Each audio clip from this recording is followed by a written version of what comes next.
Hello friends, இன்னைக்கு நம்ம வீடியோவில் சவுதி அரேபியாவில் இருந்து மிகவும் முக்கியமான ஒரு அப்டேட் வந்திருக்கு. சமீபத்தில் சவுதியில் நேஷனல் இயர்லி வார்னிங் சிஸ்டம் மூலம் அவசர நிலை அறிவிப்பு வெளியிடப்பட்டது. இந்த அறிவிப்பின் காரணமாக சில பகுதிகள் மக்கள் வீட்டை விட்டு வெளியே வர வேண்டாம் என்று அறிவுறுத்தப்பட்டிருக்கு. வெளிநாட்டு தொழிலாளர்கள் மற்றும் சவுதி குடிமக்கள் அனைவரும் பாதுகாப்பாக இருக்கும்படி கூறப்பட்டிருக்கு. இப்போது அந்த எமர்ஜென்சி குறித்து ஒரு புதிய அப்டேட் வந்திருக்கு.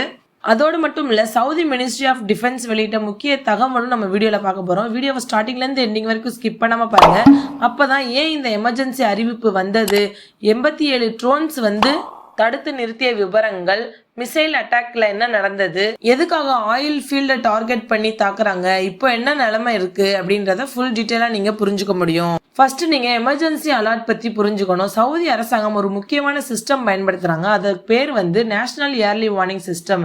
இந்த சிஸ்டம் என்ன செய்யும் தெரியுமா? ஏதாச்சும் பெரிய ஆபத்து ஏற்பட்டுச்சுன்னா அல்லது ஆபத்து ஏற்படும் வாய்ப்பு இருந்தால் மக்கள் மொபைல் போனுக்கு அலர்ட் மெசேஜ் வரும், சைரன் சவுண்ட் வரும், சிவில் டிஃபென்ஸ் மெசேஜ் வரும். இந்த சிஸ்டமோட முக்கிய நோக்கம் என்னன்னா மக்களை முன்கூட்டியே எச்சரித்து பாதுகாப்பாக இருக்க செய்வதுதான். சமீபத்துல சில ட்ரோன் மற்றும் மிசைல் தாக்குதல் முயற்சிகள் நடந்ததாக தகவல் வெளியாகி இருக்கு. அந்த தாக்குதல் முயற்சிகளால் பாதுகாப்பு நடவடிக்கையாக எமர்ஜென்சி அறிவிப்பு வெளியிடப்பட்டது. அந்த நேரத்தில் மக்கள் என்ன செய்ய வேணும்னா, வீட்டில் இருக்கணும், அன்னெசரியா வெளியே போகக்கூடாது, ஓப்பன் ஏரியாஸை அவாய்ட் பண்ணிடணும், பால்கனி அல்லது ரூஃப்ல நிக்க கூடாது. இதெல்லாம் பாத்தீங்கன்னா முன்னெச்சரிக்கையாக அறிவிக்கப்பட்டது.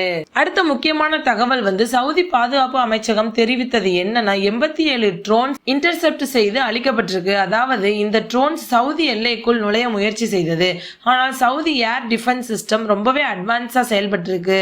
அதாவது இந்த ஏர் டிஃபென்ஸ் சிஸ்டம் என்ன பண்ணுச்சுன்னா, ரேடார் மூலம் ட்ரோன்ஸை கண்டுபிடிக்கும், மிசைல் டிஃபென்ஸ் சிஸ்டம் ஆக்டிவ் ஆகும், ட்ரோன்ஸ் டிஸ்ட்ராய் செய்யப்படும். அதாவது ட்ரோன்ஸை அழிச்சிடும். இதனால் பெரிய சேதம் ஏற்படாமல் தடுக்கப்படும். ட்ரோன் அட்டாக் மட்டும் இல்லாமல் சில பாலிஸ்டிக் மிசைல்ஸ் கூட லான்ச் செய்யப்பட்டதாக தகவல் வந்திருக்கு. இந்த பாலிஸ்டிக் மிசைல் என்பது ரொம்பவே டேஞ்சரஸ். இது நீண்ட தூரம் டிராவல் செய்யும்.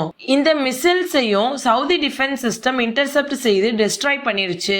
இதனால பெரிய ஆபத்து தவிர்க்கப்பட்டிருக்கு. இந்த தாக்குதல் முயற்சிகளில் சில ட்ரோன்ஸ் ஆயில் ஃபீல்டை டார்கெட் செய்வதாக தகவல் வெளியாகி இருக்கு. உலகத்தில் மிகப்பெரிய ஆயில் ப்ரொடியூசிங் நாடுகளில் ஒன்று சவுதி. அதனால் ஆயில் ஃபீல்டு பாதுகாப்பு மிகவும் முக்கியமானது. சவுதி டிஃபென்ஸ் சிஸ்டம் அந்த ட்ரோன்ஸ் அழிச்சதுனால ஆயில் ஃபெசிலிட்டிஸ் பாதுகாப்பாக இருக்கு, ப்ரொடக்ஷனும் பாதிக்கப்படல.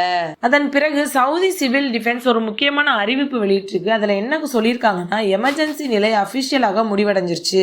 அதாவது மக்கள் மீண்டும் வெளியே செல்லலாம். நிலைமை எப்போதும் போல நார்மலா மாறிடுச்சு, எந்த பெரிய ஆபத்தும் இல்லை. இதனால் மக்கள் மீண்டும் தங்களது தினசரி வாழ்க்கையை தொடரலாம் சொல்லியிருக்காங்க.